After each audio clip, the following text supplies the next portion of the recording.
Hey, what's up everyone? I'm working on a 2005 Lexus ES330 and we're going to replace this mirror assembly with this good used one. Let me show you how. First, let's remove this trim piece.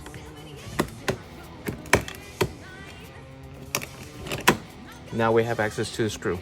Now we have to remove this switch assembly.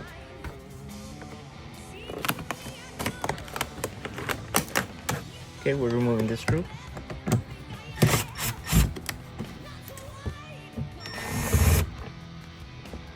Okay, now I'm going to loosen up the bolts. Ready to install the good used one.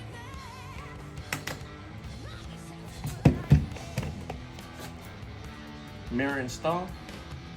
Ready to go. Done with the job.